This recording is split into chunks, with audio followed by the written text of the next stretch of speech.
Evening. Good evening. I'd like to wait for Amy or give her a couple of minutes. Of course.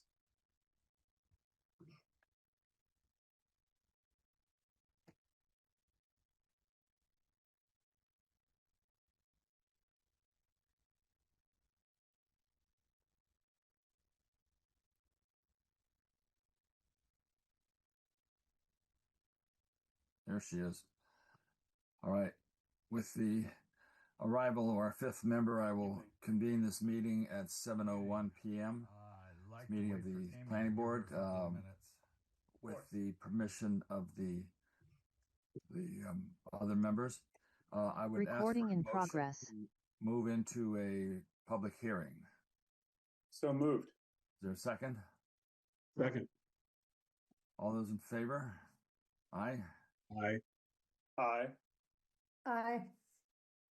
And Amy is somewhere. There she is. She's still muted. I'll take that for an aye. There she is. We are welcoming this evening, first off, Nels Nelson from Community Scale and his able attorney, Jonathan Silverstein. They have given us red line recommended edits to the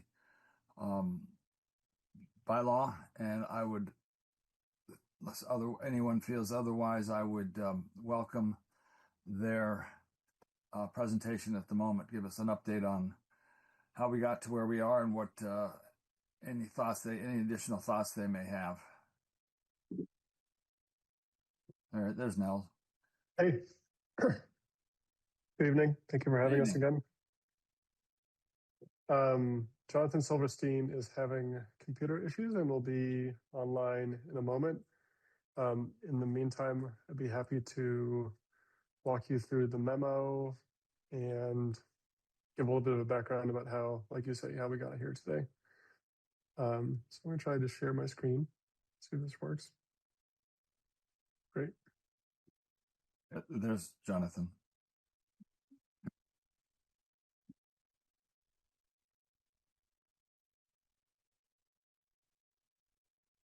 Okay, so let's just do this one. Awesome. Very good. Okay. So we met with you last month. We talked about some different opportunities. We talked about the potential for different levels of administrative and minor review.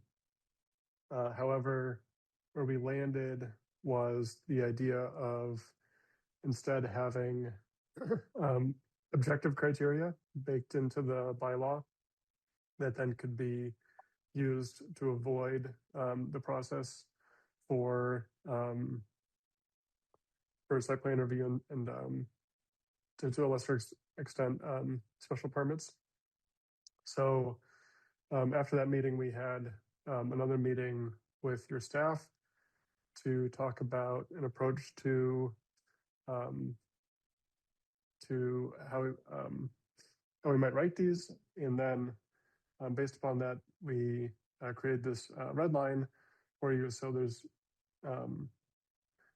two things going on here. One is a red line memo that just walks through all of the proposed changes and alterations, and then also in we have the zoning code up that has the same red line applied to it. Right. So I can spend a little bit of time just going through these and talk about our general approach. Please do. So the first one, this is an issue that the staff had found came up quite a bit, was the minimum distance between buildings in feet. Alex, do you think you can zoom in on? Do you think you could zoom in on that page just so it's a little bit bigger on the computer? Make like Yeah, for sure.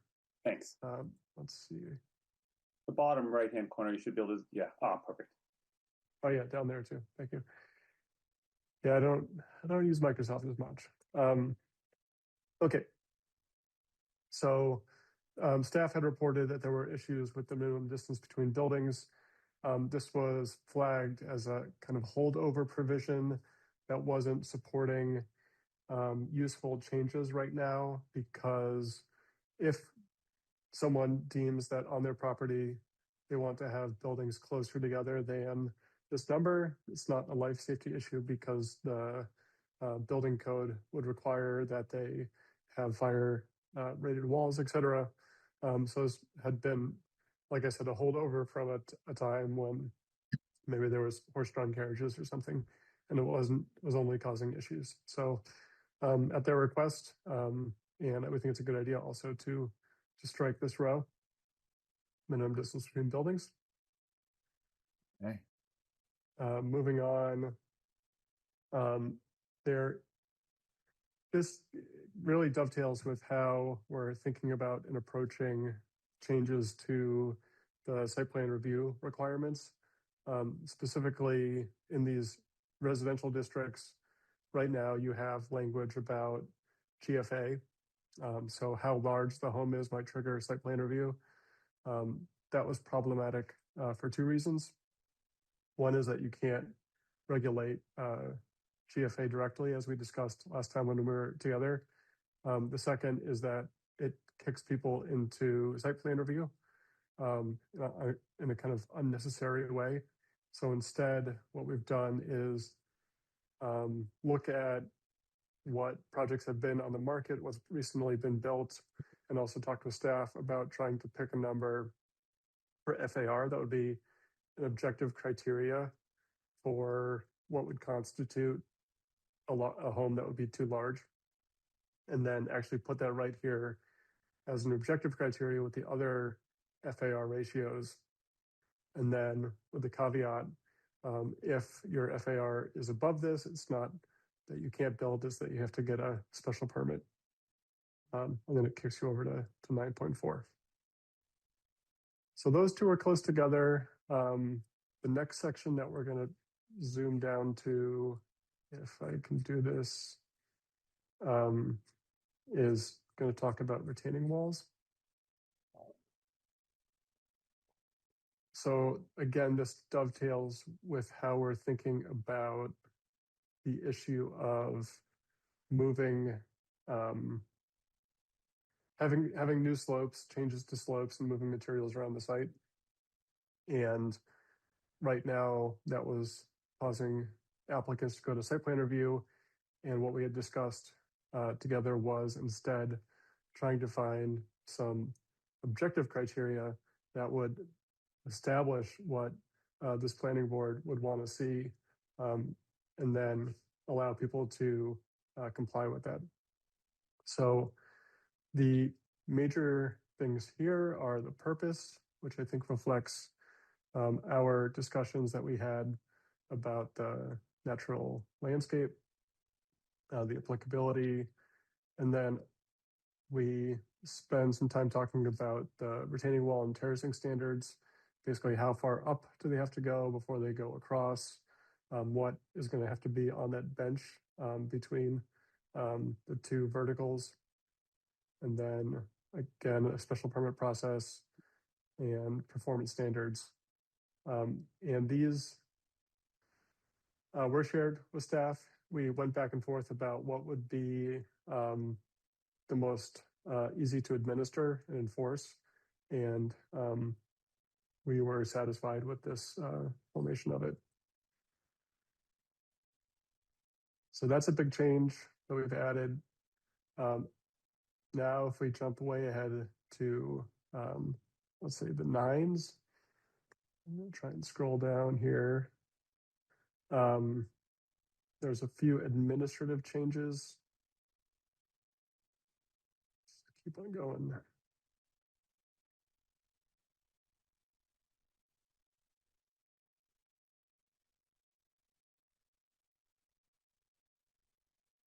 Still not there. Okay, here we go. Okay, so the first one was about special permit. We took out the language requiring paper copies. These are things that are already allowed to be governed through the regulations. So the special permit granting authority may adopt rules and regulations. So we don't need to have this language in here where it's difficult to change over time, as we've discussed together. Now we get to site plan review. And this is, I understand why, for the most part, this planning board was looking for support was this section here. And after going back and forth about different types of review, I really think that we can strike a lot of this and put it into those objective criteria.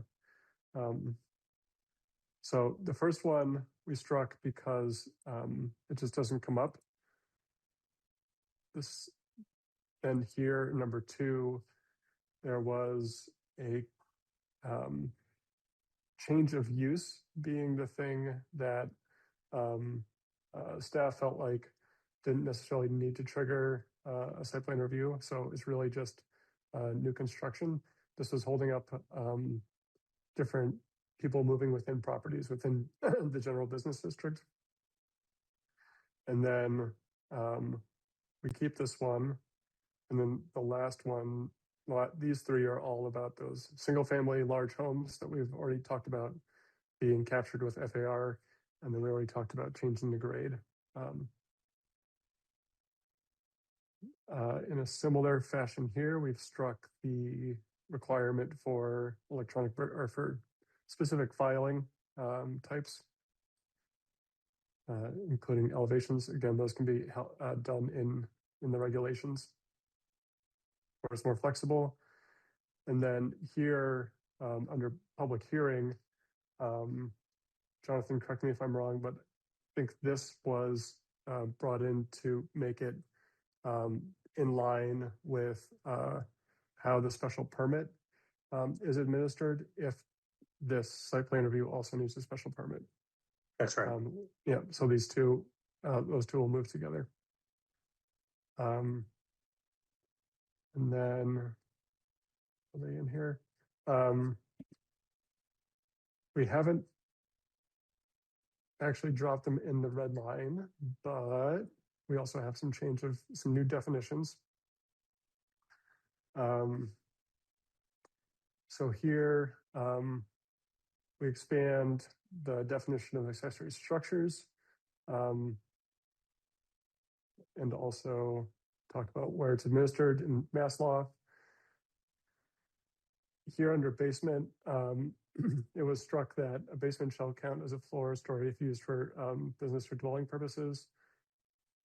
And just, we keep the definition of basement because it is referenced elsewhere in the code, although it's kind of marginal at this point. And then we remove the definition of cellar. So a cellar and a basement are the same. And then we have quite a few definitions related to the new terracing section. And then we also define sports court, which was requested. So that is the summary of our changes. And I understand that you got these in advance, and so we're happy to open it up for discussion and questions. Any member have a question or comment they wish to make?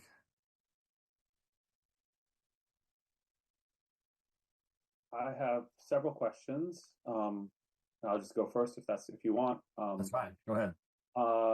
So moving to this, primarily moving to an FAR-driven site plan review, determination of whether we're going to do site plan review actually would be special permit or not based on FAR as opposed to all of these all of these criteria. Did you look at how we define FAR? Is it adequate for this? And because I know you can calculate FAR a number of ways depending on your intention. Just want to make sure that we haven't just flipped in FAR and then now there's a million ways around that because we don't count this, we don't count this, we don't count this. You know what I mean? Yeah, I do. So definitely right that we've stopped looking at GFA directly and are now moving into an FAR world because you're not allowed to regulate GFA. So the GFA approach is kind of off the table. And then on FAR, we did look at how you're administering it. I would say that the way that you define FAR is a little bit more liberal, or let's say friendly to the applicant than is the building code, or even if you were to look at, which we have been looking at, the listings for these properties and how much square foot that they're claiming when they sell the property, they'll include things like the attics and the basements and other things that are not being captured in your definition of FAR. That all being said, I think that based upon our research and also discussing with staff, 0.5 is a good threshold. And you wouldn't have enormous properties that are going around the rules necessarily to get around that. So I think we mentioned in one of our meetings, or maybe we mentioned it when you weren't there. So you have a building with an attic that's not considered part of FAR, and you're at 0.49, and somebody comes in, they want to finish their attic and by doing so, that pushes them above 0.5. Does that then trigger special permit review, even though there's absolutely nothing happening on the exterior of the building? That's a good question. Jonathan, do you want to weigh in on that? So I actually think, if I understand the question, I think that would actually trigger a variance, because if you're adding floor area so that you're taking a structure that currently conforms to FAR and now is going to be non-conforming as to FAR, I think that would require a variance. I guess I'm trying to figure out, because it all comes down to the definition of a story.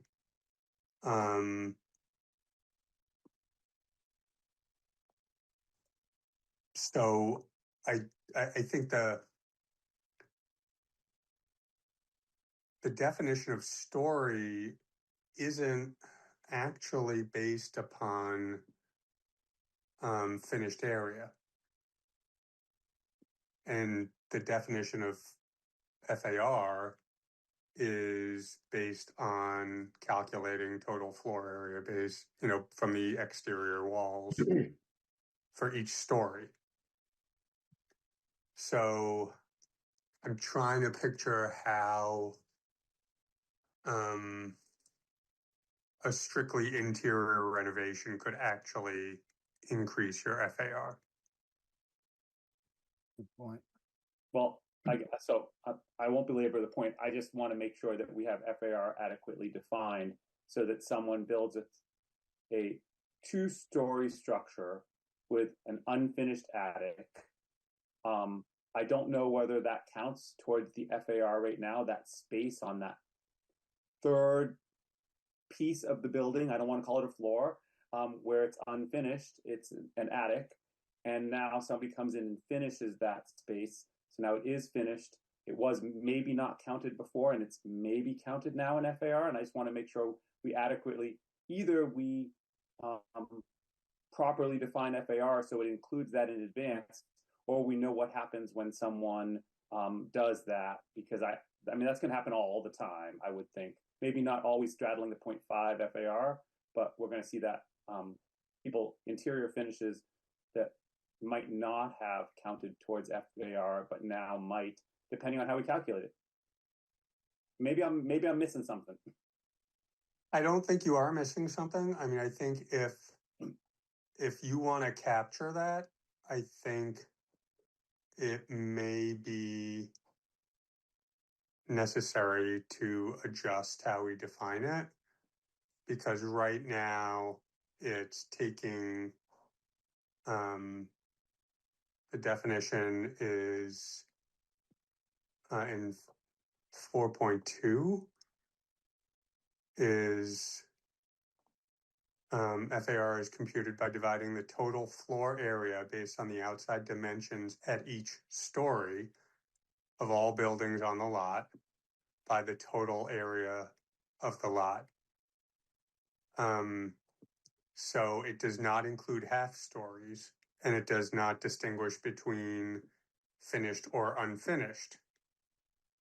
So you wouldn't get the benefit of, if, say, you had unfinished storage space, you wouldn't get the benefit of not counting that if it was part of a full story. Conversely, if you have finished space either in a basement or in a half story, under this definition, I don't think it would be included. So it's really, going back to something that we discussed early in the process, it sort of comes down to what it is the town is intending to control and regulate when it establishes FAR. If it's a matter of wanting to regulate bulk and exterior, massing impacts, then the current definition, can satisfactorily address that. If you're intending to regulate how much usable square footage there is as a function of the, as a ratio to the size of the lot, so the intensity of use, if you will, as compared to the size of the lot, then yes, you would want to be able to capture finished space or living space either in a basement or in a half story. So it's a matter of what it is you're looking to regulate and limit. Okay. I know a lot of the discussion that I recall hearing was sort of the impact of giant houses on small lots, which is less about how much of the giant structure is finished and more about the actual volume or massing of that structure. But there's no right or wrong answer. I agree. I think the former is what me as one member, I'm more concerned about what it looks like on the outside. Yeah. It's a Harry Potter house, and inside there's like 5,000 rooms, but on the outside it magically is a small, 1.5 story cape. I'm thrilled. It's a little difficult to, what we kind of think of as the architecture we like in Winchester is going to kind of promote, noble roof lines, create attics with a lot of space up there, a lot of volume. And, it's difficult to know, do you count it? You've got something with like a huge attic, it's got a big, nice tall ridge. If it doesn't have a set of stairs, do you like not count it now? If that's just a pull down set of stairs? Is it, they're almost certainly going to make you insulate it, make that attic part of the envelope. It's easy to envision turning it into usable space. It gets tricky to, regulate what goes on inside the house. Do you artificially insist on structure that prevents anyone from standing up in the space, no matter how tall it is? Like a truss system. That seems kind of wasteful. Hey, Jonathan, it's Tom. Question for you. Does case law support that we can regulate what goes on inside the house? Yeah. So, the courts have done this sort of dance, right? So the statute says you can't regulate interior square footage of a single family residence. Okay. But then there are a whole bunch of cases that say, but you can regulate massing, you can regulate floor area ratio. It's very common to have a definition of gross floor area. So I think the line they've drawn is, it's one thing to say you can't have a house more than 3,000 square feet. It's another thing to say that you can't have more than a 0.5 FAR, because even though if you have a lot of less than 6,000 square feet, that means you're not going to have you can't have more than 3,000 square feet in your house, because they reason it's not simply intended to limit house size, or that provision in the statute was originally intended to prevent the practice of having minimum house sizes to keep out lower income families. But if it's square footage is a function of lot size, the courts have said it's legitimate because it's regulating intensity of the use of a particular lot based on size. So it's a long-winded answer, but yes, you can regulate FAR, and you can define what's going to be included when you regulate FAR. There are a million different ways to define floor area, gross floor area, net floor, different bylaws and ordinances regulated a million different ways, and some have FAR that's based on net, or just finished space, or others don't. So I guess, so that was my first question, and I don't know whether you didn't change it, whether you feel so if we were trying to limit massing and not limit what people do inside their house, if that's our goal, whether the definition we have of floor area ratio is good enough, whether it should be beefed up at all, or whether that's broad enough to allow Tom to do what he needs to do, but specific enough so he has some guidance as well. I don't know. So just to clarify, we have the definition of story, which I guess I can just drop it in here for a second. So story is that portion of a building contained between any floor and the floor above it. Does not include the lowest portion, so contained if more than one half of the portion is vertically below the mean finished grade. So that's a basement as defined. So basements don't count. So they don't count towards FAR. So if you finish your basement, you're not adding FAR. Or the uppermost portion, so contained, if under a sloping roof and not designed and intended for human occupancy. So that's, I think, the tricky thing that you were just talking about is like, what happens if you have an attic space that then turns into human occupancy? But then we have story half, a story directly under the sloping roof. And then he talked about how you define that. So under this, the half story, I don't think would count towards FAR. So you could finish that attic in your basement and not trigger that threshold. Okay. Currently, if a half story is finished, it is counted towards FAR. So the way we look at it is if you have a ceiling height of more than 7 feet, and it's based on the building code, it's counted. Well, it's counted towards floor area, but right now you don't have FAR. You actually do regulate floor area. And so under the FAR regulation in this draft, if that top level qualifies as a half story because at least two walls where they intersect are 3 feet or less, then even if you finished part of it and put in knee walls, that would not count. Whereas it would count if that top level did not qualify as a story. It would count if you finished it. but not if you did not finish it. Correct.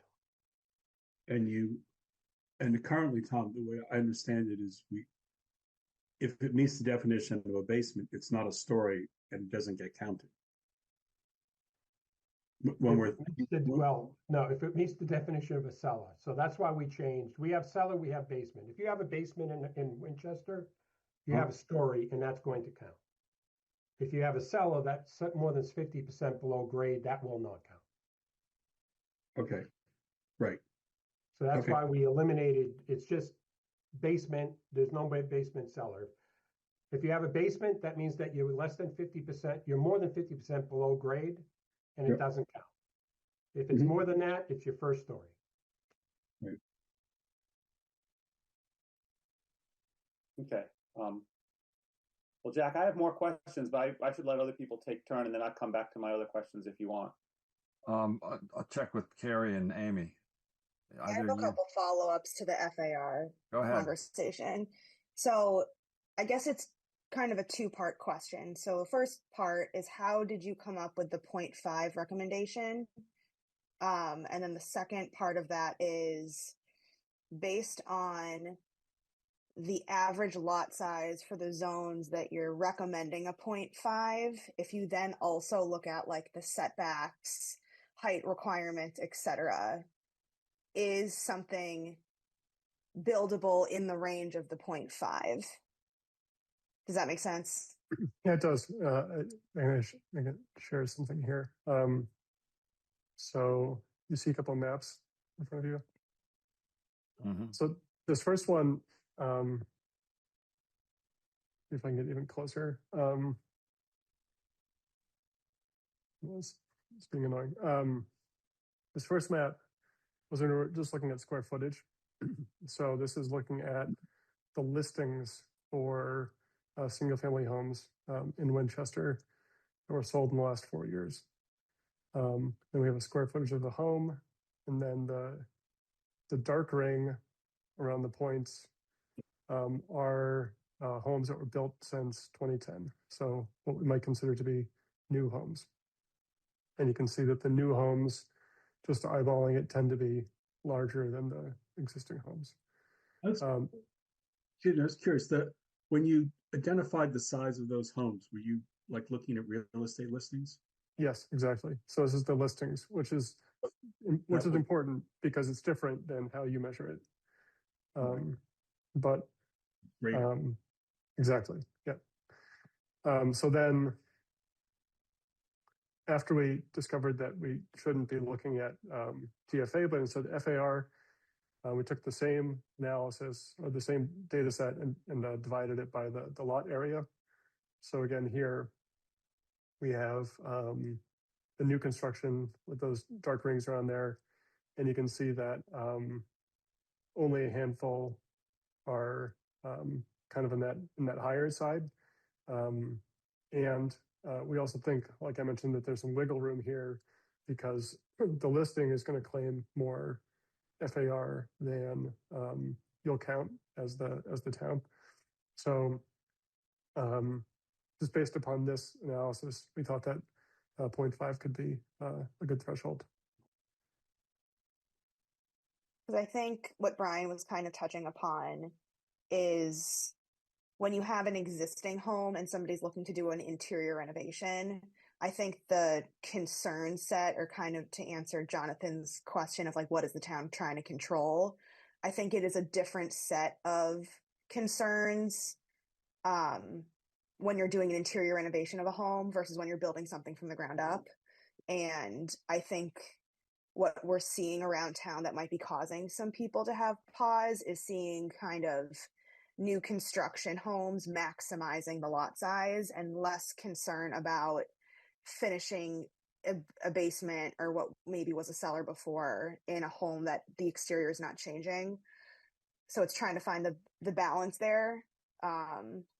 So I think Brian, like, I agree with Brian from, if somebody wants to finish their attic and they're not changing the outside of the building or the home, I don't know that would cause a ton of concern from some people. But then if you want to if you're taking an open lot or knocking down a home and reconstructing, is 0.5 the right number? Because I think that's where FAR really is going to make more of a difference from an aesthetic standpoint, in especially a single family home.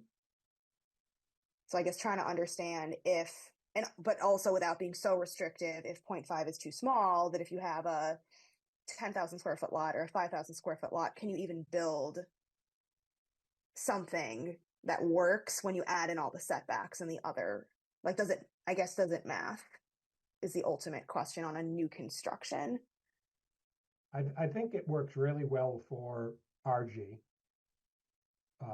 If you take the smaller RG, 6,500 square feet, right now you can build a 3,600 square foot home.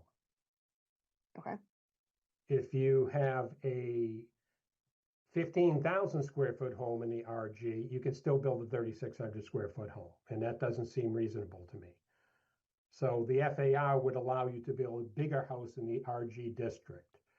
I think it works really well for the RDB because it's a 10,000 square foot minimum. We allow 5,000 square feet right now. We would continue to allow 5,000 square feet. Yep. The one that is a bit tricky is the RDA, which is a 20,000 square foot minimum lot. I guess in theory, and I didn't give this much thought until now, you can build a 10,000 square foot home. So it works really well for 2 to 3. And right now our FAR probably works fairly well for 2 to 3, and it hurts the RG. So we may be trading problems here. Do they all have to have the same? But if it's a 10,000 square foot home I know nobody wants that, but it's a 20,000 square foot lot. That's a pretty big lot. Yeah. Well, and Is again, the massing I of a guess 10,000 square foot home too big? Probably. do all 3 of those zones have to have the same FAR?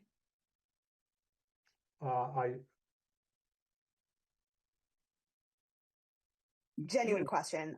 Probably no. There's no reason why you would. Like, do you add a third row for? You could add 20? You could actually add. I mean, if you think about this, maybe the RD, but the exercise is kind of mute. If we say 0.5 for RDB, we haven't really changed anything. If we increase the FAR for the RG based on the square footage of the home, that would work, and then we would have to reduce it for RDA. I mean, if that's what the goal is. We could, part of what this does address is, as you said, if you're in an RG or the RD, the 10,000 foot, and you have a really big lot, you're not limited by 3,600 square feet and 5,000 feet. Up in, we have 20,000 foot zoning, 20,000 foot lots. We could say you can build that big house, but we might have some more restrictive setbacks. Yeah. If you want to take advantage of, we could flip it to like, I'm just thinking like, 0.4 or 40%, and you can go to 55%, but we want some different setbacks. That would, some of those lots are large lots, but it's very difficult to build on a lot of the lot, because they're like. A lot of the 20,000 square foot lots are 3/4 of it's a big old hill. Right, so it's going to restrict what you can do there anyways. Yeah. Right, but I'm thinking about could get with Thornbury, up around. Right. There's nothing flat up there. But the backyards are very steep, and there isn't actually a really big building lot area to site on. And you could say, well, yeah, you could build a big house here, I guess, because it's a big lot, but we're going to require a setback that makes it, you're not going to be able to put a 10,000 foot house on what really is about an 8,000, 9,000 foot, flat building area. Well, it'd be a high rise. So everything else still applies. So the max building height is 40 feet, 2.5 stories in RDA. It's you just have the a massing of the building. And how is the garage counted? Depends Not on towards what, FAR. it depends. It Depends on counts what you're towards doing. FAR under the definition because it would count as a story or part of If a it's story. if it's above grade, if it's parking under, True, absolutely. it would not. So, I mean, right now, you could. There's 3 different ways that defines how a garage is counted. I mean, our definition says you do not count a garage. Our special permit process tells you to count it. So we need to clean that up. We need to clean that up. And that should definitely be part of the FAR, because if the goal of the FAR is to make sure that we're containing the density, then it's a factor. And I like the idea that below grade doesn't count because it's not visually part of the massing anyway. So maybe we just end up with a bunch of underground garages with those elevators. And you don't make a distinction between attached or detached, Tom? So detached is always the assumption is a detached would more than likely be above ground. So if it's above grade, it would count. No, but I mean in terms of counting FAR, and then So if it's above grade, we would in the FAR. It says all buildings. So Okay. All buildings. Yes. Okay, gotcha. So when we have I go to 10 Converse in my mind a lot, a 2-story atrium or something like that in the front, that would, or if somebody builds a 2-story atrium in their house, let's forget 10 Converse, you walk in and so it's 2 stories in the front, that counts twice toward the FAR because we're measuring the exterior dimensions at each story, and the second story, that's open space there, but it should count by this definition, I would think. That's a good question. It is a good question, but we measure the right now we measure from the exterior of the house, not the interior. So it would count. It would count. I feel like we should talk about this offline about other projects that have passed, but as far as this, I want to make sure it's airtight moving forward is all, so that we all know what we're measuring. You know what you're measuring, but I don't always know.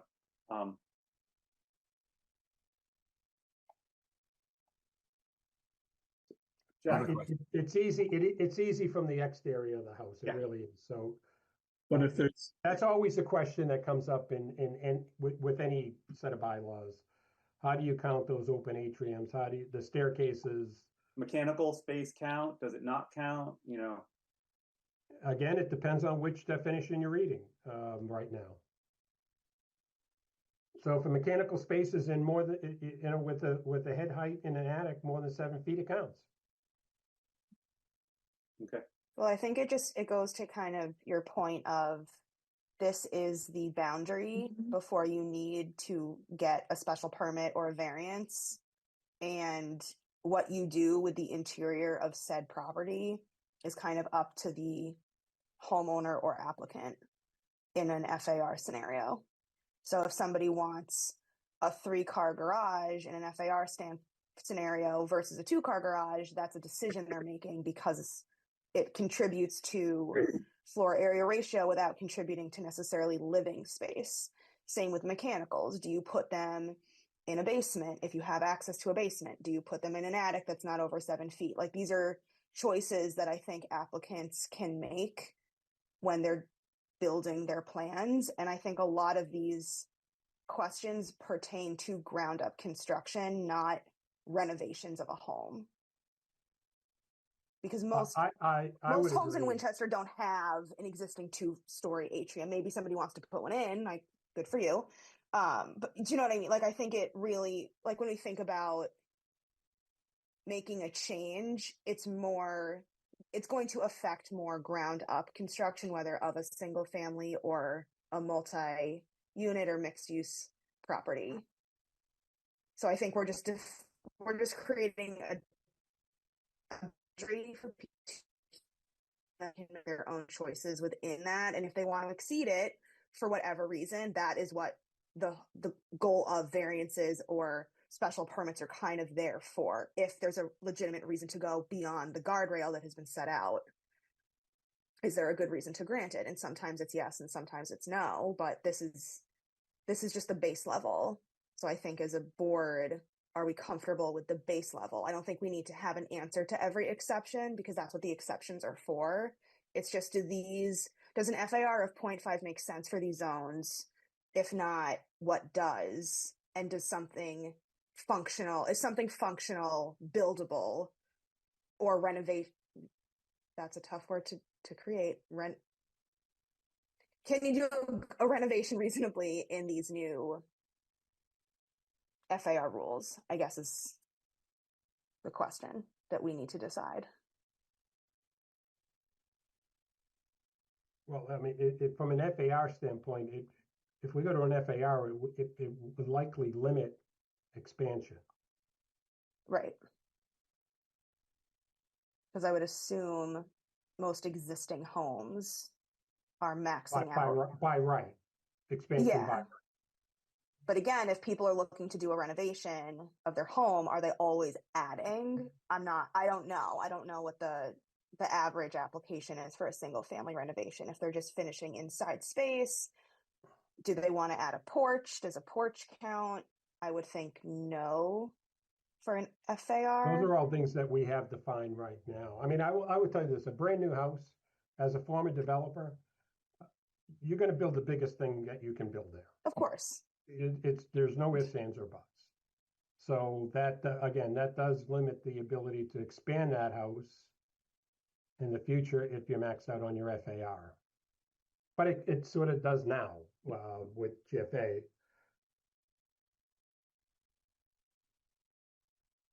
Brian, you said you had more questions. I did have so a totally different area, retaining walls. You suggested that above a 3-foot retaining wall would require a special permit, and then you had terrace retaining walls and all that. But just looking just at that one individual retaining wall, 3 foot, does that? I'm asking why 3 feet. I believe, though I'm not certain, that 4 foot is what requires a building permit. I might be incorrect, but we have Tom here. So I'm wondering how you landed on 3 foot and why 4 feet might not make more sense. Sure. So we can definitely change it. The rationale for 3 feet was just aesthetics. So what we heard, I believe it was the first meeting together, was a concern about creating walls along frontages that felt unwelcoming. And in my experience, walking along a 3-foot wall is comfortable. You can put your hand on it. You could even, try and sit on it or whatever if you wanted to. But then once it got up to 4 feet or higher, it became a little bit less welcoming. That was just an aesthetic choice. And if you 4 feet is also kind of like fence height. So if you think that 4 is good, then we can definitely swap it over. Well, I just was thinking because of the coincidental alignment with sort of where you need a building permit, it makes sense that you could just say, if you're shorter than 4 feet, you don't need to go through any of this. You're fine. But now we have this sort of weird area where you're 3.5 feet, you need a special permit, but you don't need a building permit to do that. So it's just an interesting, I'm actually not sure exactly how that would ever be caught, because since I guess it would just get caught the normal way, but no one's going to be submitting that plans to the building department because they didn't need a building permit to do that in the first place. So I'm just not sure it's going to get caught in the first place. People are just going to build up to 4 feet, and then I'm just curious how you catch that. Tom, how do you catch something? Somebody's going to build a 3.5 foot retaining wall. They're not going to tell you because it doesn't require them to submit anything to you. It's only when the neighbor complains. It's only when the neighbor complains. Yeah. I do not drive around town looking for 3.5 foot walls, 4 foot walls. I can guarantee you that. You're too busy coming to planning board meetings. Yeah. I'm retiring after this one, so. Yeah, right. You love us. You love us. So that now we're gonna have to keep you up late, so we make the most. You already kept me up late. So I would argue that 4 feet makes, like I still like the terrace and the total height of, if you do terrace and whatnot, but I think 4 feet just makes more sense. Sure, 3 feet would be better, I guess, but I just don't think we're going to catch anybody with 3 feet. So I think it's making a rule that no one's going to follow. So I'd rather have something that people actually are going to follow. But that's just me. I think these are all valid points, and I'm not going to disagree with anything that's been said. I think these are all considerations that we can talk about and reach some conclusions in our further public hearings next month and August, if we have to iron out a final draft that would go onto the warrant article. But these are all valid points, and I want you to hang on to them. Perfect. I have one last small question. Yes, go for it. I noticed that you, in the red line version, you made a small change to section 3.5.7, which is pre-existing non-conforming. So, yeah, right there. Oh yeah. Yep. Good note. Oh, Brian, So- you've got your day. That's the Brian. This whole section, in my opinion, That's all about you, my friend. in my opinion, the whole section 3.5. So while I like that, I think there's a lot of things in 3.5 that currently cause us consternation, to say the least. Not the least of which is that it. This is beyond the scope of what you're doing. I just want, we add that there. That's great, but I'm not sure I want to fix just that, because we also have the special permit granting authority. There is the Zoning Board of Appeals. So we have had issues in the past where something might be taking place in the Main Street mixed use district where they want to, they're dealing with pre-existing non-conforming structure. And so that now becomes the ZBA is involved because they're listed as the special permit granting authority, whereas the, but it's in the MSMD. So therefore the planning board is a special permit granting authority. So it becomes complicated.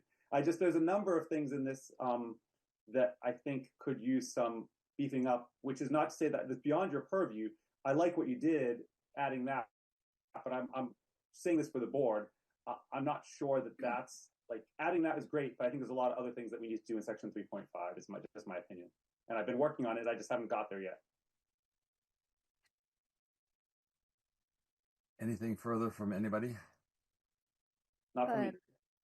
Tom, are you satisfied with the change in the grade definition and the definitions that were added to address those? You were part of that. If we're not going to have you for future meetings. was. I mean, I've read 15 different ones from 15 different towns and that surround us, and I don't like any of them. I mean, it's a tough thing to measure, quite frankly. Yeah. I think that we are way too restrictive. This is certainly an alternative. I can't think of a better one, but I think we need to open that up quite a bit, because I don't know how to measure. I don't know what 6% means. I don't. You talk to land surveyors who should know. 5 of them have 5 different opinions on what 6% means. So the current is certainly not working. Okay. I mean, you can't change the grade by more than 6% over 500 square feet, but you can change it 5% over 10,000 square feet by right.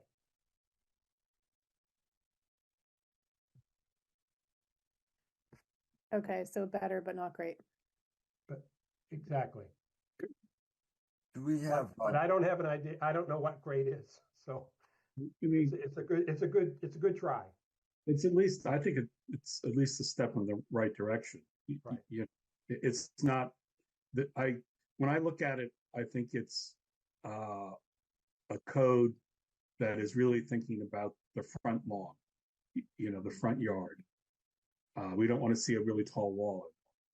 In the back, I'm thinking, those benches are burning up usable space. And there I could imagine a taller wall. And as you say, we're thinking about some of those lots up on Thornbury. No one can see that tall, that 5-foot wall, because it's, honestly, maybe 200 feet, through the woods to the house on Johnson Road. We also have properties like the one that we saw that was on, was it Hillcrest, and it sits above the one on Right. Phelps. So they changed the grade. It's in the back of the house. It won't change the street, but flattening it out will change the water flow through the property below it. So we have a few that are backed up to each other.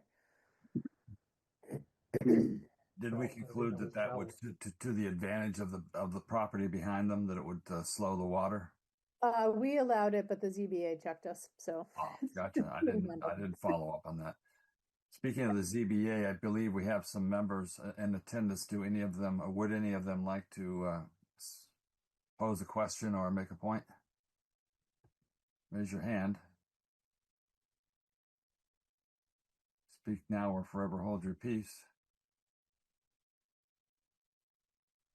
At least until our next public hearing. Yeah, exactly. Yeah, this is not your last chance. We've got. I stand corrected. Thank you, Brian. If nothing further, then I thank gentlemen for your good work. Oh, Mark Anderson. We do have one question. Go ahead, Mark. You might not be able to unmute. I was about to say it wouldn't let me unmute. So that's no, I mean I think and this isn't a super substantive comment, but I do love what you guys are doing here. I like the approach. I like the massing element. And so just, if anything, want to express the thoughtfulness that you guys are putting forth is, I think, helpful from a ZBA standpoint to give us some rules we can actually apply that are more meaningful and more impactful. So. Thanks, Mark. Anybody else? Is this our last meeting with these? Where are we on the timeline? This gets turned over to us now. I want to make sure that we thank them for their excellent work. This is really good. I do believe that's true. I think they are on contract to us till June 30th. Unless Taylor wants to correct me, but I suppose we can still get in touch with them if we have some further questions. Is that correct, Taylor? Yes, that is correct. Actually, I'd like to ask Nels or Jonathan if you have anything that you would like to receive from the board tonight to help you finalize any of your materials. I think the discussion has been really helpful.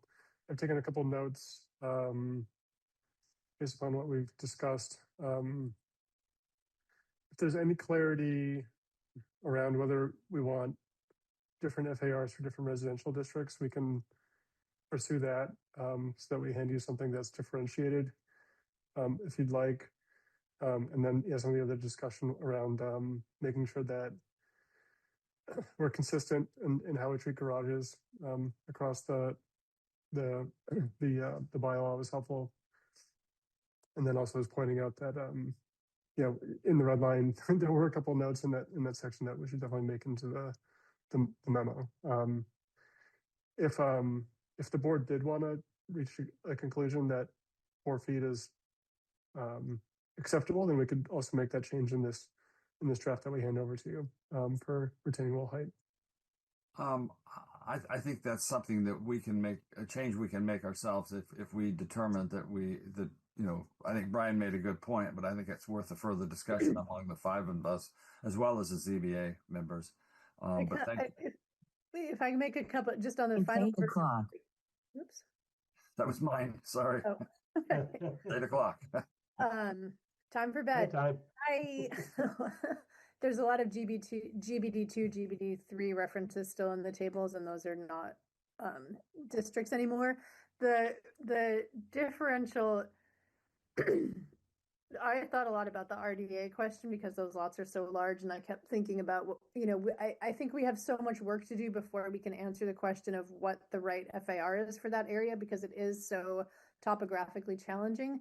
And those are extremely large lots, and there are a couple of areas of town that we kind of constantly think about, what do we do with this area because we have this housing crisis and we have, kind of certain persistent problems that we fail to make progress on. So I think we have kind of miles to travel as a board before we can answer those. I don't think there's an easy thing to do now. Like, should we get rid of 20,000-foot lots? Like, should we, I think we almost need, with the failed override and kind of no money for really anything, there's a challenge to saying we need a study for how many properties could optimize their lot, or how many are, sort of topographically challenged. Like, should we think about that as a place where we allow multifamily housing because the lots are larger already? And if the housing, if the FAR is suddenly allowing 10,000 square foot homes, should they be able to be 2 or 3 units? I think we have lots of mileage to travel before we can just say the FAR over there should be 0.3, which is a bummer because we've got the guys now. But so I guess if there's any, I couldn't come up with a good, succinct, concrete sort of like bullet we could put in here quickly. I think it was a question I spent a lot of time on, and I think it's just one we're going to have to spend a lot of time on. So I don't think differentiating the chart right now saves us more trouble than we have to take on. I will say that I think, to answer some of your points, Carrie, I agree that we need to really look at those areas with large lots, and as it pertains to kind of multi-unit, I don't see any reason why, unless somebody can correct me, but we couldn't have a different set of FAR depending on how many units it is. So the FAR becomes more generous as you add density. So if you have a 20,000 square foot lot, FAR is 0.5, just to make the math easy, it's a 10,000 square foot house. But if you're going to do 2 dwellings, maybe you get 0.75. You're going to do 4, you get 1, just to kind of allow density to exist depending on what the person that owns the parcel is. And of course, looking at height setbacks to make sure you're protecting neighbors and abutters. But I think that it's That's an interesting, like you're hopping into a conversation that we haven't even I agree. I'm trying to agree with you that I think there's a lot of work there, especially where there is more space in theory. Obviously, if it's not buildable space, or there's a lot of grading that needs to happen, or that changes things. But in theory, if you have 20,000 square feet, how do you make it the most beneficial to everyone? A lot of those lots up there have a lot of trees on them, because it is very hilly, and you have rear. It's just 150 feet of a ski slope covered with trees. And views. I mean, some of those houses are pitched, so if you allow an FAR of 2.5 here, all of a sudden No, I live on one of those lots. Yep. Right. Trees, and you see that between Johnson and Berkshire, or Thornbury behind it. And you see it all over. And then where Thornbury goes, heads down to the bottom, behind the swim club, you have another hill created. The same thing with Berkshire. So yeah, right. We want to protect. That's why there's so many split levels up there. Yeah. They fit. Right. No choice. Yeah, the lots are 20,000, but it's not like a 20,000 foot might be on It's not 20,000 buildable space. Right. The flats, it would be, here it's like there's really only sort of like maybe a 6,000 foot plate, where you might put a house before you start having to really deal with some topographic challenges. Mm-hmm. That's common up there. Yeah, I wish we could get a consultant to kind of work, like, are those boundaries fine? Like, or maybe, Jack and a buddy can just take a map and tick off the houses that are flat enough to expand. I got nothing else to do. Brian can pop out of the back seat and be like, the trees on that lot have to be saved. Jack, I have one last request comment. Yes, go ahead. So I was looking at, for instance, section 6.4 is the retaining walls. Section 6.3 6.3, which there are no changes to, but ties directly into it, is earth removal. And what it occurs to me, one of the issues that, again, that we've had before is that section 6.3, earth removal, says that the Board of Appeals is the person who looks at that. So if we want to put in a retaining wall in an area where the planning board is a special permit granting authority, but soil has to be removed, it has to be the Board of Appeals.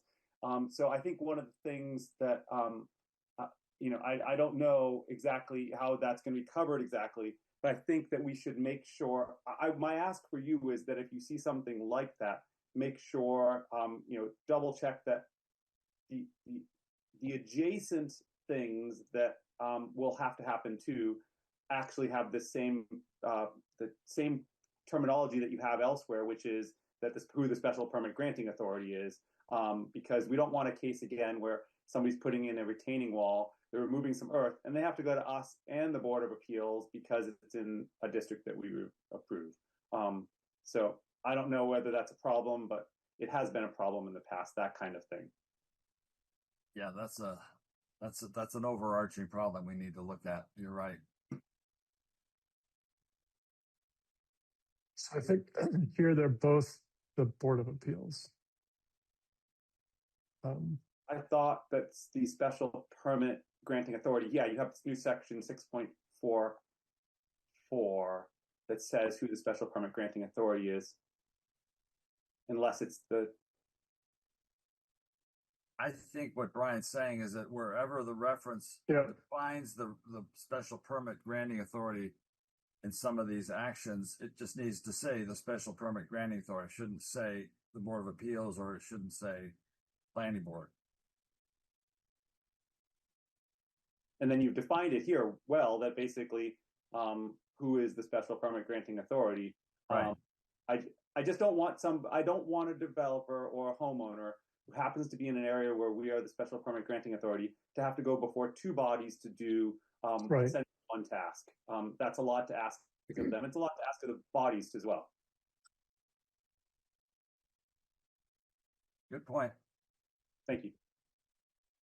If there's nothing else to be said, then I will thank our friends from Community Scale and ask for a motion to continue this hearing to July 7th. I believe that's our next meeting. So moved. Is there a second? Second. I'll take a roll call vote on that. Brian? Aye. Gary? Aye. John? Aye. Amy? Aye. I'm also an aye, so we will continue this on July 7th. Thank you, gentlemen. Good night, all. Good night. Great working with you. Bye. Thank you so much. I will entertain a motion now to again open a new public hearing for with the matter regarding 972 Main Street. Do I hear a motion to that effect? So moved. Second. All those in favor? Aye. Aye. Cool. Aye. Today we received 3 iterations of new parking schematics, which I want to thank the applicant for following through on our request from our last meeting and compliment him and his architect on these 3 approaches. My inclination is to let them have the floor initially here to explain what they're proposing here, if it's not too obvious. Sid or Tim or whoever. Yeah. Good evening. This is Sid over here from Treetop Group, and I have attorney Jeff Ugino with me over here, and the architect Tim Johnson. Somehow it's not allowing me to start my video. Oh, it is. No. Okay. All right. Thanks. So one of you want to put the take sure, I can just I think I could just do a quick introduction. Sure, go ahead. Jeff Ugino for Sid Geller Treetop Group. For Sid is here. Tim Johnson, architect, is also here. I think as we left it last week, the board was focused on 2 issues. We came back to the board after getting flagged by some things from Mr. Kennedy. At the end of the last meeting, I think the board was most focused on the parking situation. The issue came up as to whether tandem parking is indeed not allowed in town and whether relief would be required. So our task was to go back and look at that and see if that could be changed. And also the configuration at the rear with those 4 parking spaces that we were looking at that did not protect that 10-foot buffer. We have presented some options, 3 options to the board tonight, where we tried to reconfigure the interior parking by getting rid of some of the interior of the dwelling space on that level. And so you'll see a new parking configuration in there. And we have a couple iterations in which we first have those 4 spaces at the rear with only the 5-foot buffer from which we agreed we would need a waiver. There was some discussion as to whether we implicitly got that waiver back in October, but you'll see through these iterations, 2 and 3, some of those parking spaces go away. We've moved those 2 exterior spots in the final iteration to the rear right of the property, in that rear as you face it, and that would protect the 10-foot buffer to the rear, neighboring a residential district, which the board expressed that it was concerned about. So our hope for tonight is that we take the board through these possibilities, try to address those concerns about the interior parking, about that impact on the outdoor parking on the 10-foot or 5-foot buffer, with the hope that the board could eventually hopefully decide one of those plans works best. And just procedurally, we're hoping that this could be viewed as a minor modification if and when the board is satisfied with one of these options, and that it could be just procedurally go through as a minor modification to that October approval. And again, if we end up in a spot where we have a full 10-foot buffer, I think everyone would agree at that point we don't need any additional zoning relief if we didn't get it already. So I'm happy to go through the options. We could just call them 1, 2, and 3.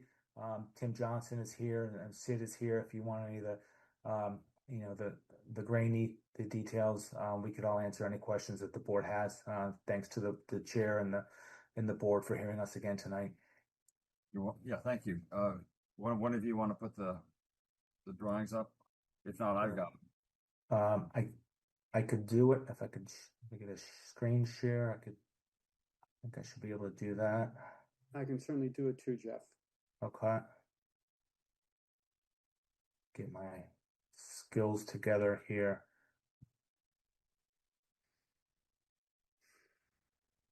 Okay. Okay, let's start down. This was plan number 1 that we redrew. And here, getting rid of some of the dwelling space on that basement level, we have now, instead of the tandem parking, we are able to park 15 cars inside. There's the 1 van handicap accessible space to the upper left of the building as you're looking here. And there's essentially no change to those rear 4 spaces, and there's still the 5-foot buffer in the back. So Tim Johnson could go through any of the dimensions, the turning radii, and so forth on the interior. But our thought that this would avoid the tandem parking that, as I understand, is not permitted as of right, and hopefully satisfy the board's concerns in that respect.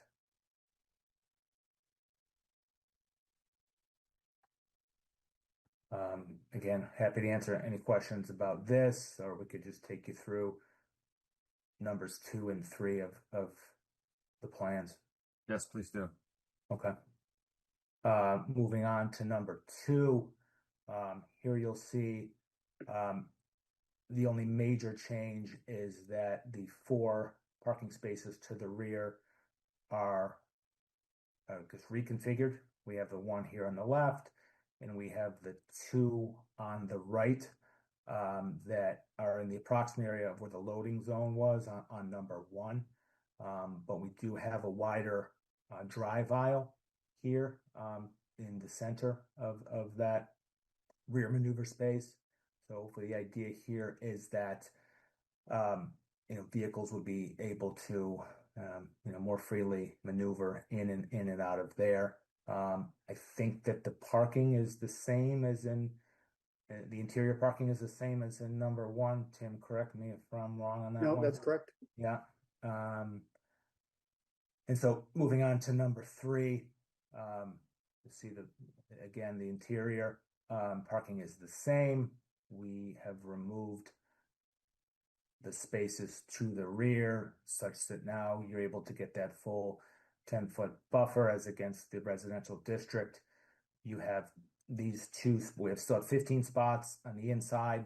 We have 2 additional on the rear that are sized to be handicapped as necessary. And so again, they are in the area that used to be a loading zone, but now we have an extended over and above the 20-foot wide drive aisle. We now have a 28-foot drive aisle for most of the way here. So hopefully that can accommodate any loading activities to the rear of the building. And again, the interior is the same. The idea here is to get those 15 required spots inside and not in a tandem fashion. Those are the options we have for the board. We're guessing the board may look at number 3 as being the most advantageous, so they do lose potentially a couple parking spots in the rear. But we are here to answer your questions tonight and to accommodate the board as needed. Thank you. Questions from the board?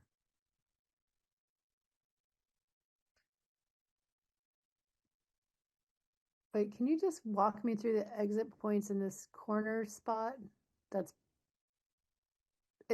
Are we entering and exiting through the blue boxes? How does that corner get out? If you could explain that, I think there's exit points along here for the van spot. Okay, so each of the arrows are an exit from the parking lot. Yeah. From the garage, correct. Okay. And those are doors up and down? Correct. Those are your overhead doors, correct. Okay, so then so 1, 2, 3, 4, 5, 6. The 6 spaces on the left side. Who can make it in it? So if those 3 cars are parked, the 6 spaces that are left on the left side of the garage are coming out through that door on the right. Is that right? If it's a fully occupied garage. This is Tim. There would be 12 cars coming out the door on the everything on the right. Okay. Far right, correct. Okay, gotcha. And then the 6 on the left. Okay. Yeah. And Jeff mentioned that you had calculated the turning radiuses for all of the cars. I'm just wondering how that car there on the left gets into that spot on the top, the one closest to the door. I'm sorry, on the right, closest to the door. I'm trying to visualize it. Sure. So sure. This is Tim. All the interior cars have a minimum 23-foot back out area. So the car could conceivably come into the garage and then back in to that space. Okay. And this is a 14-unit building. We need 2 for the commercial space. So this still retains the number of parking spaces that we need. It's just, I mean, I like it so much better because the tandem parking stressed me out to kind of no end. Yeah, and also even though I don't want to be the one that's trying to get in and out of that sort of like bottom left corner, I guess I can get into it. I have trouble getting out of it, I think. But besides that, like just like carefully purchase your car size. This is so much better because if it's 1 o'clock in the morning and you're stuck with an emergency, you're not trying to find a neighbor. Right, and I also like the 10-foot buffer that we could put vegetation in. Yeah, much better. Yep. What's the, go ahead. No, the approved scheme, the originally approved scheme was a 15-car garage, and that's what we're presenting here. And what's the downside to you guys that you're losing that basement commercial storage space? Yes, so the downside is that obviously we are losing the sellable space. Like if you see the commercial, that basement was added to the square footage, and same thing for the condo unit on the right hand side. It adds to the square footage, so we're going to be losing the revenue on the sales side.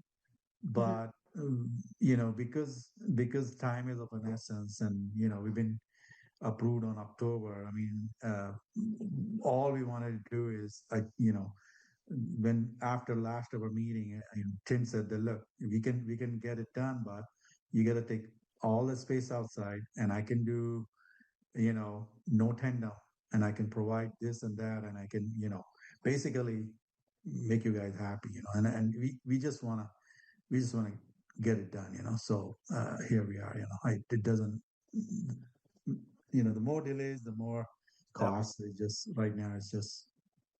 I mean, the buffer zone's a courtesy. The money's a bummer, but the tandem parking felt dangerous to me, and we would none of us would be okay with. I'm sorry, I couldn't get you to the hospital. I also think I'll reiterate the point I made last week, Sid, was that I think you will be able to market your space, your units much better if everybody has a clear single or a single space, and they don't have to fret about a tandem space, as Carrie's saying. So I think I think it improves your marketing, even though you're losing that floor space. True. And visually, the space around the building will be much better looking because it won't look like a parking lot. Yeah. It'll be this nice, green area. And well, I'm way less stressed out about it than I was. I don't think we're deciding anything tonight, right? We have outstanding questions from Tom and from Taylor, and we have to sort of like dig into this a little more, but thank you, Carrie. I would invite Tom and Taylor to jump in here because I do know they have some pertinent questions. I don't even know. Are they ready? We kind of got this like not long ago. So I think so. The entire parking needs relief, as you see it. I'm not going to go into too much detail, but there's two-way traffic throughout this garage, which needs 24 feet, not 23 something. Whatever the number was, you need 24 feet for two-way parking, for two-way driving. The spaces in the middle back building have 17 feet, not 23. With the doors open, you have 14 feet. Best case. These parking spaces in the upper right-hand side, I don't know where we're measuring the 23 feet from, but are we included that 5 feet walking access aisle as part of the 23 feet? Oh, we are, Mr. Kennedy. You are? Yes. Yeah. So you're counting an access aisle as driving space, as a 24-foot. Okay. Yeah, people will be walking through the garage as people are pulling in and leaving or coming and going. But that floor space for the 23 feet includes that 5-foot walkway, correct? And the 17 feet, remember those two cars facing the 17 feet, they don't go, they're backing out of they're going out. Correct, sir. But so the cars that are coming from the lower left-hand side, when they're exiting and somebody is coming in, is going to hug the doors that are open. So nobody's going to have to open those doors. Well, again, those are the doors will only be open when it's trash day, Mr. Kennedy. We can certainly show the doors swinging in, But this So where's the access to the elevator? The access to the elevator is if you're looking at the elevator, it's at the bottom of the rectangle of the elevator. Within the How would one know that? How would one know where the door access is? Does it say that? Does it say it on the plan? Is that your question? Yeah. So where is the door? In the lower right-hand side? That's what it looks like. Yeah. Okay. Yes. So the elevator would open into the gated area. So there's more than 17 feet between, is that to the door or is that to the wall of the elevator? No, it's to the elevator shaft, 17 feet between the elevator shaft and the column line. That's one question. Are those footings, I assume? Footings. Those are not that column's not going to be that width or that dimension. Is it the center column? Like the red dots are just the column, right? That's correct. Yes. Yeah, and those are the footings for the columns. Yes, sir. Okay, good. So you got 17 feet from the wall to the elevator shaft, not 23. 17 feet, correct. But that would not be an area where a car needs to back out. Where a car needs to back out, you'd have 23 feet plus. So how does on the left-hand side, 1, 2, 3, the fourth car, what's the exit strategy for the fourth car? From the behind the van space. Oh. If that was my parking space, Mr. Kennedy, yeah, I would pull into the garage, turn right, go past the elevator and the gated area, turn left, and then I would back into that space. That's how I would approach that as a driver. And then when I wanted to leave, I would just go forward out the garage door. I think. But you could meet any of the three cars trying to get into their spaces behind it. And what, please? While you're maneuvering that, I think Mr. Kennedy's point is that's a good strategy, but you would be facing for an exit. You would go to pull out of the exit. You get to the 17-foot space and you encounter one of the other three cars trying to get into their space. So now they're back. I think that's why we require 24 feet. Yeah. It's not 24 feet is not the driveway. Right. It's the aisle for parking. Right. So now you take that 24 feet and that, again, I'm just stating what the bylaw states. It would require relief. Nothing meets the 24 feet required dimension. And you wouldn't know, so if we kind of keep playing that out, you wouldn't know that a car was coming out until you were into the garage. So now they're like backing up into now you're backing up and there's a traffic jam. It's a pickle. Speed limit in the garage is going to be 5 miles per hour. The only thing speed limit on a highway is 65 degrees, 65 miles an hour. Doesn't mean that people are going to follow it. What? I'm not so sure that a speed limit is going to answer the question. Well, speed limit will be 5 miles an hour. The entire garage will be open visually because we have freestanding columns.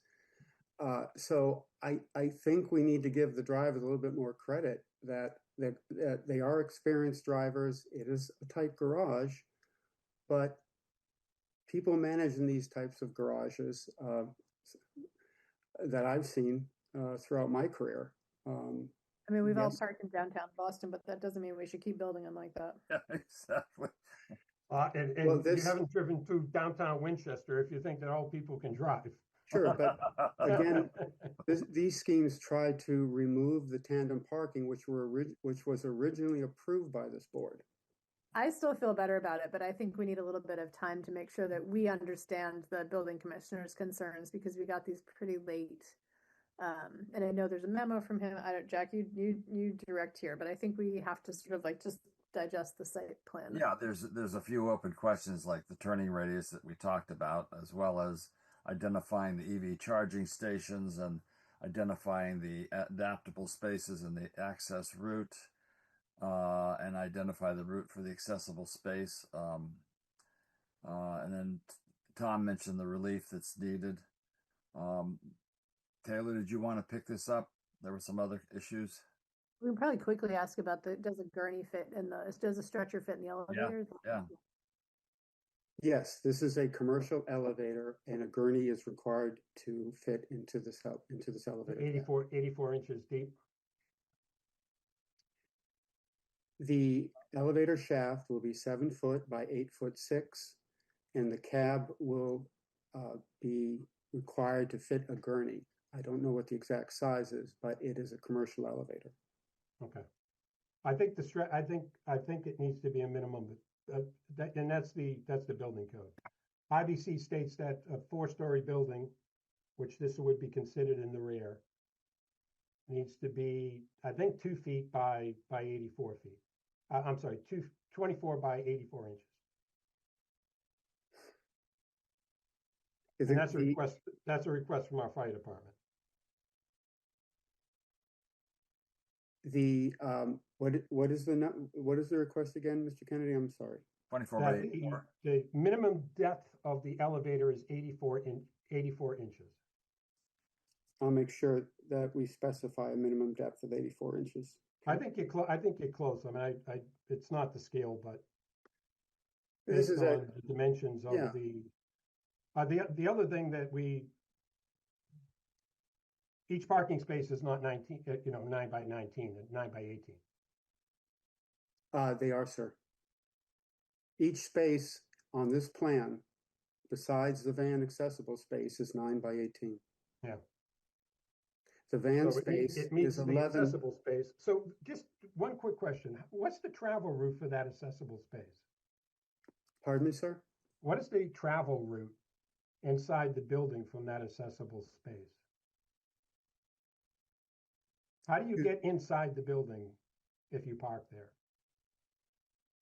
Yeah, so I will have to show that on the next iteration, but we would shift that column over as you're looking at it near the van accessible space to the right. So there's 3 feet between that 11-foot wide van accessible space and the space to the right, which says 9 by 18. There's 3 feet between them. And that's all that's required for an accessible route. We'd shift that column over, and this will be on the next iteration, and we'll show that route 3 feet to the elevator. So that column will not be there. We need to shift it over again. To be quite honest, the structure right now is in schematic phase where things are shifting all over the place. But that's I certainly understand, but yeah. But for me looking at this today for the very first time, it's hard for me to envision how somebody is going to get out of that space into the building. Yeah, we'll show that required accessible route. Okay, so you're not going outside and coming in. Not at all, no, sir. Okay.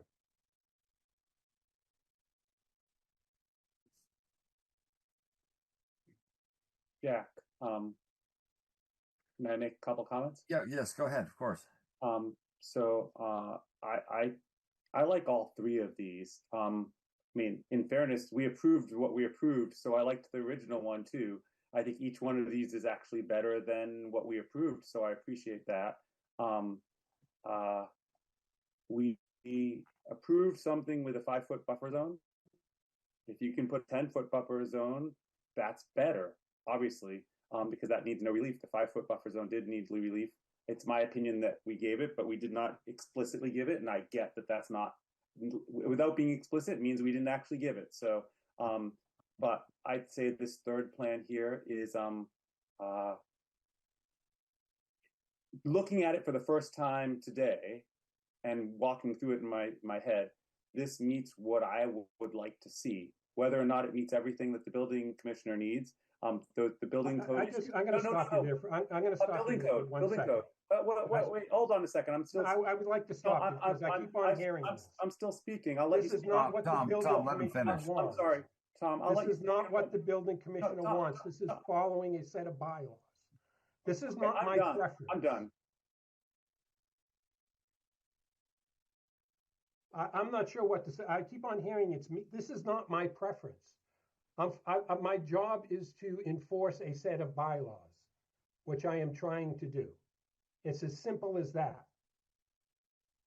This is not what I want, what I like. That is irrelevant. It is bylaws that I am bound to enforce. That's why they pay me.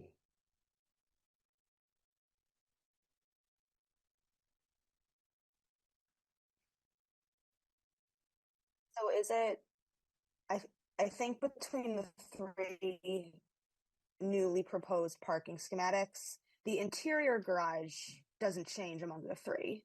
Is that correct? Slightly.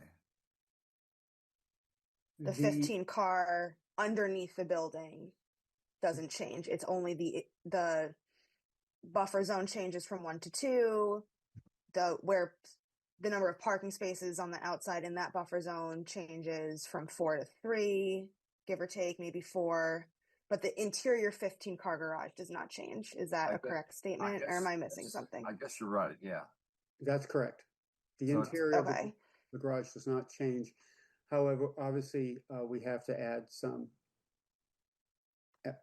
accessible routes, etc. But I get that it's not the final iteration. I'm just saying, if we're looking at that 15 car block, that's not going to change whether it's iteration 1, 2, or 3. Correct. So then I think,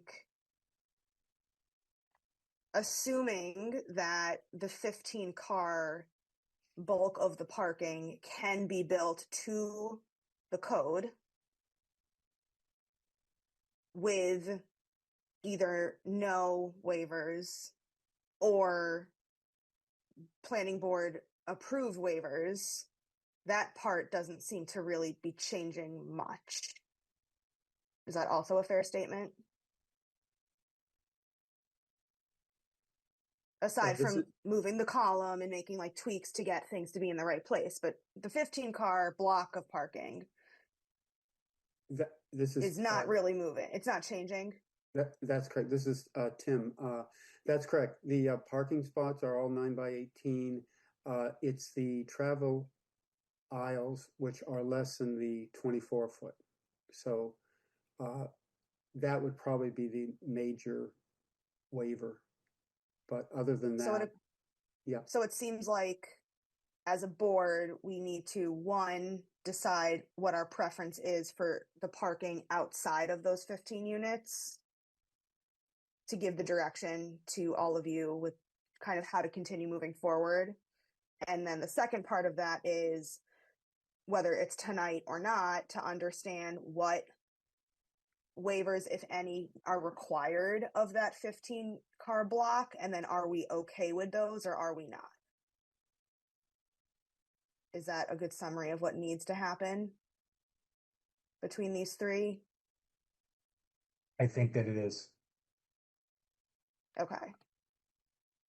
So, I mean, personally, I think it's a bummer to lose additional parking and to lose some of the other things that iteration 3 does, but you are meeting the code for parking minimums. More parking is a lot of times considered better, but you are meeting it here.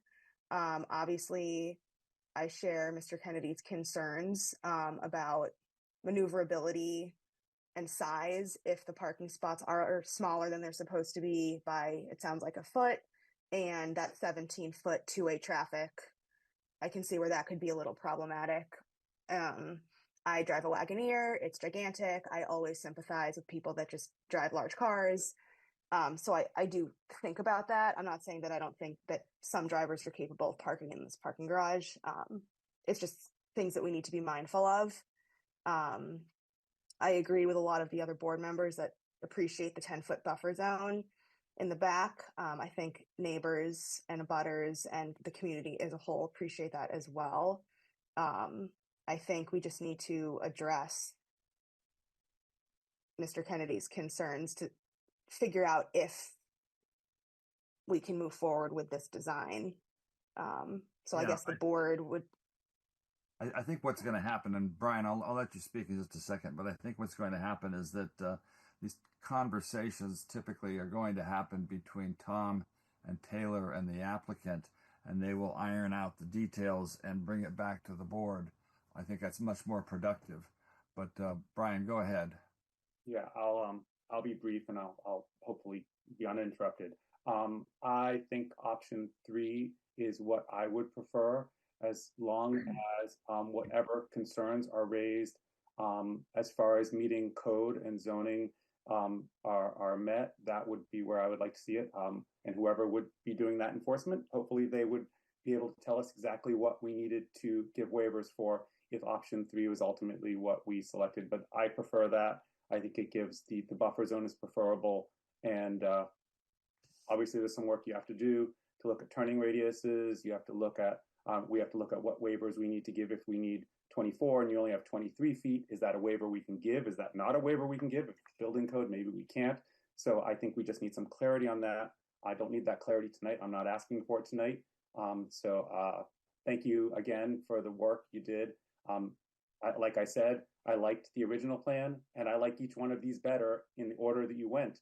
1, 2, 3, they get better and better and better. So while I'm sad that it's taken so long to get here for you, I'm pleased that I think this is actually a better project in the end. So thank you. I'm sorry that it's taken so long, but thank you. Thank you, Brian. That's well said. I agree with much of what you just said.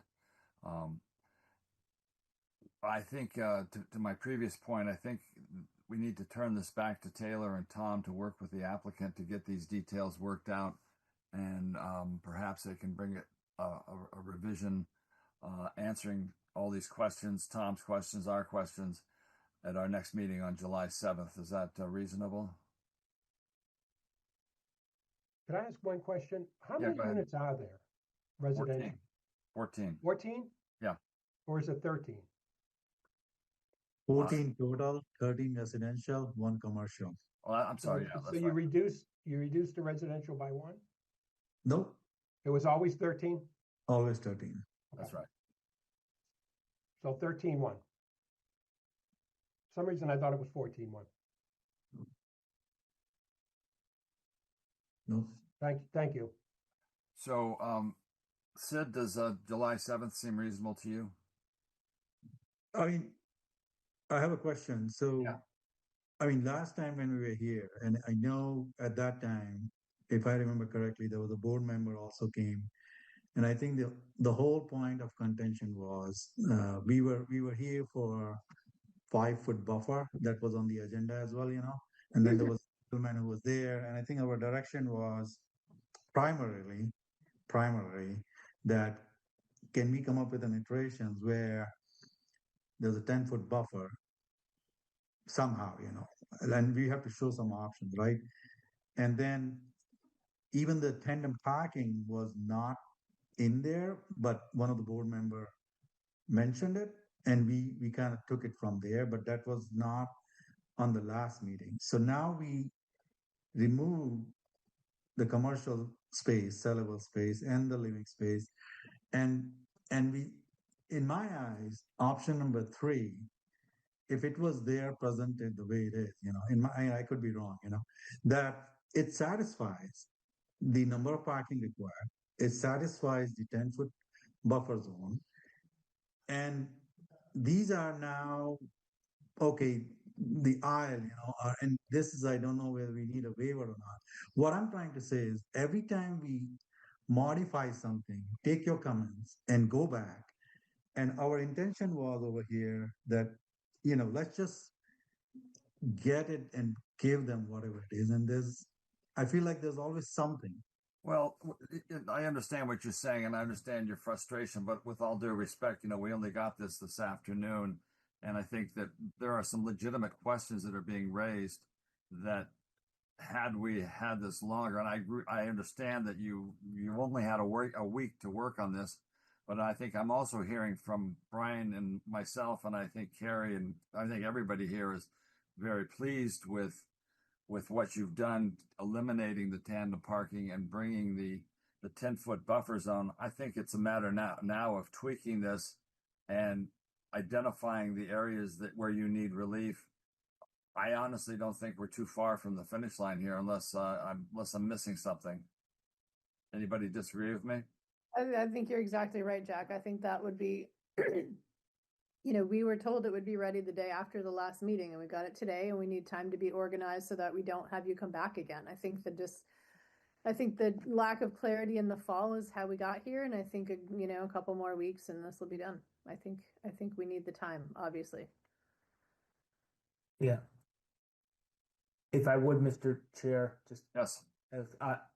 I'm just concerned as to what Sid mentioned, as to the scope of the notice, the public notice as to what would go on in July.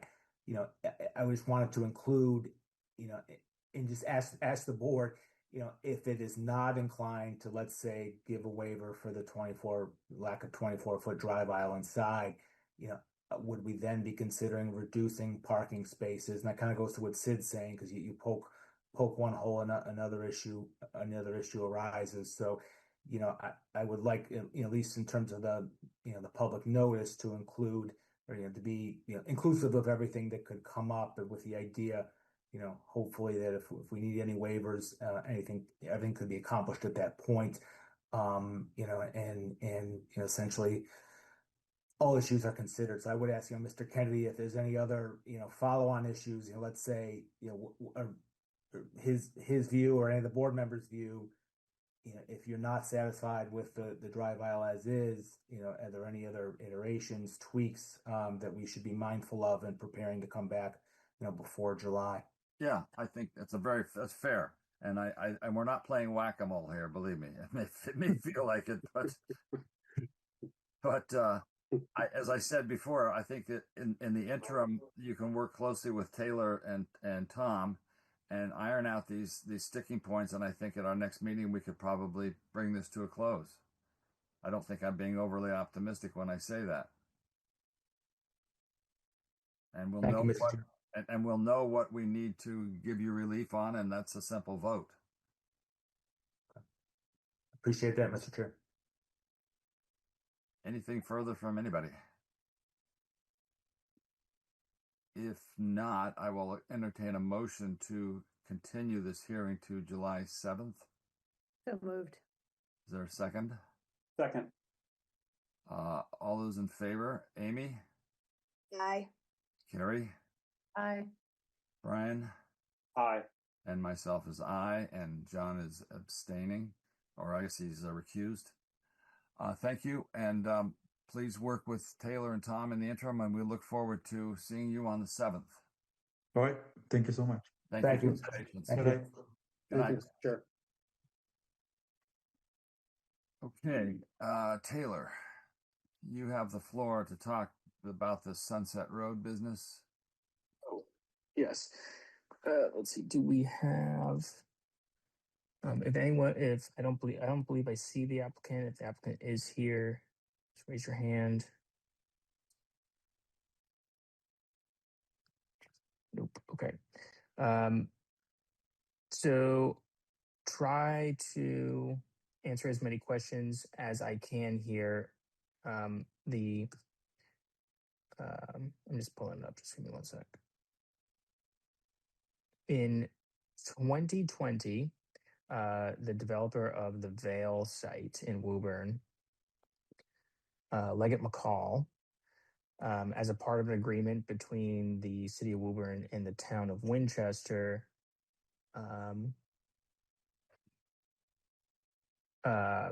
agreed to convey this land, which they owned, to the two municipalities. So this is Washington Street, Sunset. The hospital on Washington is down here, ish, somewhere around where my cursor is. Yep. Now there's this is being proposed as an A&R because it is a single parcel, and it's being split in between the two the two municipalities. This was reviewed and endorsed by the Woburn Planning Board on March 10th, 2026, in order for it to be conveyed by both municipalities. It also has to be endorsed by the Winchester Planning Board and then accepted by Winchester Select Board and the I'm assuming the Woburn City Council. So I will mention that there is some evidence that this was already completed in 2020 during June of 2020, which would have been basically right at the start of the pandemic. So I will be transparent, and it's possible that we're all doing this for the second time, but it got lost during the pandemic. So we're confirming that we get part of Woburn. Is that the way that you want to look at it? I'm just thinking, how does this play into the rivalry at the Thanksgiving game? Is this an edge that we want to tout? I mean, it seems fine to me. Yeah, and the zoning doesn't change. Actually, Woburn's there is a Woburn is an unbuildable lot, but it is zoned. But the Winchester one is SCI, and it goes to the town ownership. And what can the town do with it? It's very wet. I mean, you can do anything that you can do on SCI, but conservation probably nothing. And Concom doesn't need to know anything about this? Concom knows, well, they know about the process. They are very, very aware about the parcel that they are receiving, or that the town is receiving. They're more interested in the conveyance rather than the subdivision of land at the Registry of Deeds. Great. So there's no vote required here, right? We will need a vote a vote of the board to endorse this, and then I will need at least 3 people. It would be nice if I could get all 5 of you, but at least 3 people to come in and give you a Sharpie, and you can give me your signature. Fair enough. This week, please, would be great. Yep, I'll do it tomorrow. I can be one. I will entertain a motion to accept this. So moved. Is there a second? Second. Voting, John? Yes. Amy? Yes. Brian? Yes. Harry? Yes. And I'm also yes. So it's done. When can we come into your office? Like just sometime tomorrow? Is that good? I will put it in the engineering office, so even if I'm not there, you can sign it. But come in and say hi. Okay. I will be at the vet. Well, I won't be I'm bringing my dog to the vet at noon. I was worried about that. Are you getting spayed? Getting your nails trimmed. Very good. We're going to return briefly to the question of the ZBA of the petition Z26-9 regarding 189 High Street. We need to make an amendment to we don't need to amend the motion. We need to amend the communication that we send to the ZBA, and Brian had some language for that. Yeah, I think I misled you all in our meeting last week in my sleep-deprived state, because I believed it was a conforming lot, and I think I said it with enough confidence that everybody believed me. It is not a conforming lot, as we saw in the email we got today from Tom. So I'd like to move that we strike reference to the lot being conforming and the development that would have been by right in our recommendation, but change nothing else in the recommendation. Well, we only had that one sentence, so we need to say something that we found that it was fine. Well, we always allow Amy to write what happened during the meeting, moving that we strike the reference to being would have been conforming and by right, and let Amy revise it with based on what we did vote in the meeting. Unless No, that's fine. And there's no motion required here. We're just correcting the record. well, I made that motion, but I can withdraw that motion and just have Amy. She can just fix it. The motion that we made at the last meeting was that we recommend favorable action as we see there to be no unfavorable impact to the neighborhood. Right. So the so motion assuming doesn't change. If that motion doesn't change, it was just we can change the discussion. Yes, exactly. To That's include that it is not as of right. Yes, I will make that change. You can just put something else there. Yeah. You were at the meeting. Yeah. And not sleep deprived. Everybody was grinning ear to ear, happy with this one. Whatever you want. Taylor, so that's that. I was speaking to Taylor about the peer review for 910 Main Street, and Taylor, you might want to clarify this, but he expects to sign the contract tomorrow. Thursday. I'm sorry, you said Thursday. So that should begin probably next week. So we'll probably get back to 910 Main Street at our August meeting, I would guess. And I assume that might give them enough time to respond to the peer review suggestions. Is that fair, Taylor? I think that's fair. There is a application coming in, a Central Business District application coming in by the end of this week. And I think that July 7th is a little overloaded, but I also know that you all might not want to meet again in July. So you might want to consider having another meeting in July or keeping that until August. Which one? You mean this new application? Yeah. I'm not. And then we could potentially also do 910 at that too. July 21st would be the time for the backup, the hold meeting. We could do it virtually too. I'm speaking for myself. I'm available. I don't know about everybody else. This is summertime, but 21st works for me. I can do the 21st. I think the 21st is fine. The summer, if we take the summer as kind of 21st is fine for me. I mean, we can't, I feel like we get into this cycle where we're like, we don't do anything over the summer, and then fall town meeting shows up and we're like on our back foot, and we're like, we don't do much through the holidays. It's sort of like this funny break. I think we need the second meeting probably because we have a lot to digest from. Yep. We have a lot to digest. So I'm not against it, and I'm available on the 21st. Same. Okay, good. So that's set. Regarding the master plan, you want to speak to that briefly, Brian and Taylor? I'm sorry, not the master plan. The request for for money from the CPC. Taylor can go first, or I can go first. I can speak from the CPC side. All the departments are requested to give in any capital requests that they have in the 5-year cycle. So they go to the capital committee via the town manager. We, on the capital planning committee, aren't going to start our review of the projects that are submitted until July.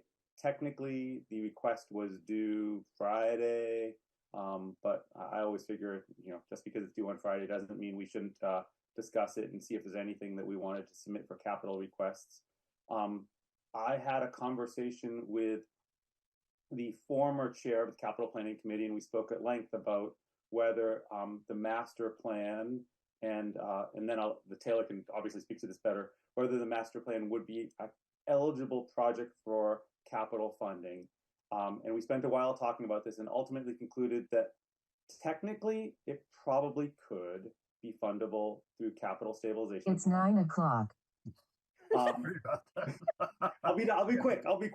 Technically, I gotta turn that off. I think you should turn it up and give it the soundtrack.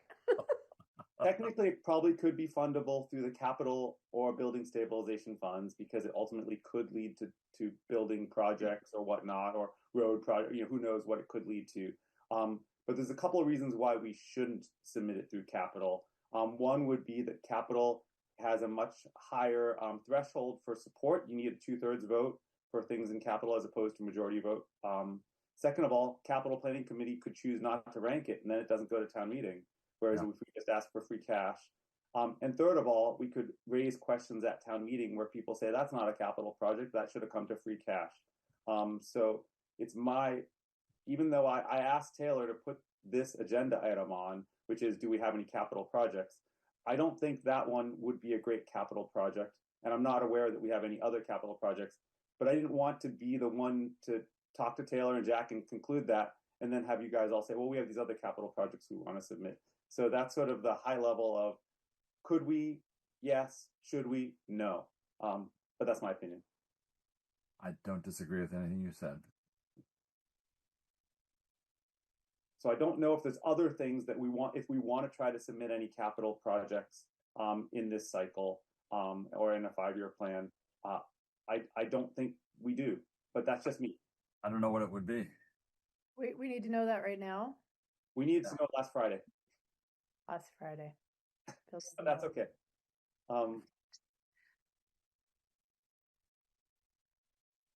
I can't. I've got nothing, and I agree with Roger's conclusion. Most acutely, something like a shuttle bus for parking relief be one, a capital thing, and or two, even planning board related? No. Yes, no. In that order. Got it. Okay. Taylor, anything from you to add? No, I don't have anything to add to that. All right, and that dies. On the subject, there was a slip of the tongue. I master plan. I got ahead of myself there, but I got to thinking about the master plan, and I think that it's not too soon for us to start thinking about the next master plan. And I think that if I can say, give everyone a little homework assignment for the next couple months, lots of leeway here, but maybe come back in September with a checklist. If you go through the 2030 master plan, the most recent one, and just go through it and say, what have we accomplished? For instance, the MSMD was identified as something that we needed to do. So go through that and check off the ones that we've done and identify the ones that are still outstanding. And then I think when we get together, we need to decide, are these outstanding projects or items still doable before 2030? And if so, then we need to figure out how we're going to do them. And then if they're not, then they need to be carried over into the next plan or not. So not a big lift, not a heavy lift, but just start going back to it and seeing what you find. Okay. Sounds good. Thank you. We do have some minutes to approve. Which ones are they, Ian? I can't remember. I don't have it in front of me. They're the ones from last time as well as the ones from last week. We just need to extra approve it. And then the 9th, you already gave comments on the one for the 9th. Yeah, May 5th, May 12th, May 18th, May 20th, and June 9th. That's correct. We want to approve them all as amended en masse. So moved. Thank you. Is there a second? Second. All those in favor say aye. Aye. Aye. Is there any further business? Can I give a Please. 30-second update on Permanent Street Tree Committee? I know I talk about trees a lot, but the Permanent Street Tree Committee is applying for a CPA grant to plant trees in a number of areas. And one of those places is Elliott Park, which is right across from Stop and Shop. Oh, yeah. Right on the water there. As that's located in the CBD, we have in the past felt inclined to write a letter of support for the application. I don't have the final application. I do actually, but I haven't given it to you. So we may or may not want to it's something I want to know if people are interested in thinking about writing a letter of support to this WCCP, which we did last year for work at Wedge Pond, again, because of its location in the CBD, which would just be a simple letter of something like to the WCCP saying the planning board, because of its location, supports this work. It's something to think about. It's not something to make a decision on now. It's just a question of, are we inclined to consider it? And if so, I'll get more information for y'all. Yeah, I mean, I know it's a goal of the Main Street District, so I obviously think we should endorse it. And I also know that they lost 3 trees in that windstorm. Yeah, it was a mess. Mm-hmm. They were mature trees right there on the pond. So I'll get the full application just to send everyone. I'll send to Taylor, and maybe if we just put that as a quick end of agenda item sometime in July. They're not, John, you're not going to make your final decisions on the WCCP till late July or early August, right? Yes.